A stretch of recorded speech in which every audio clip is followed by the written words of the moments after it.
This is the first monetary policy statement of the current financial year 2024-25, and this is how it goes. As you would be aware, earlier this week we commemorated the 90th year of the Reserve Bank of India. The journey of this august institution is closely related to the evolution of the Indian economy.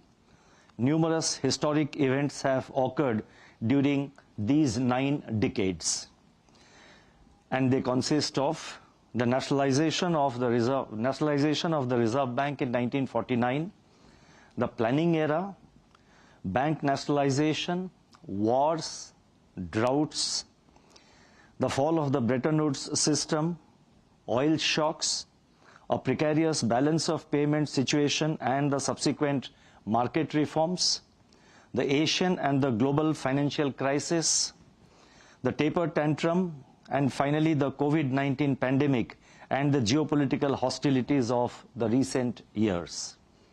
During this journey, the Reserve Bank was always at the forefront, combining its developmental and regulatory roles in steering the Indian financial system and the economy towards stability. While doing so, the Reserve Bank has discharged its responsibility with integrity and professionalism.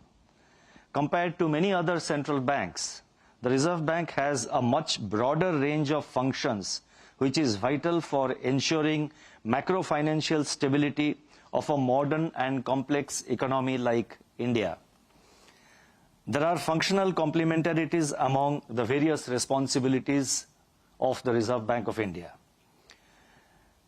Being a full-service central bank, the Reserve Bank is well positioned to take a holistic view of various critical issues confronting the economy and the financial sector, and it's also well positioned to take appropriate steps in the best interest of the economy.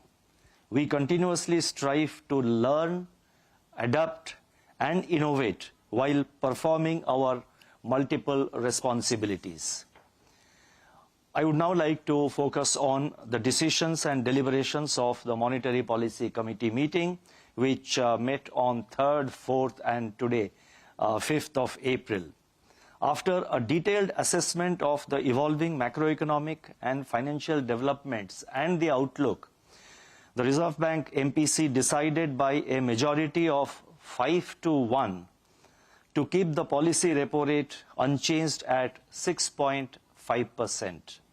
Consequently, the standing deposit facility, that is the SDF, rate remains at 6.25%, and the marginal standing facility, that is the MSF rate, remains at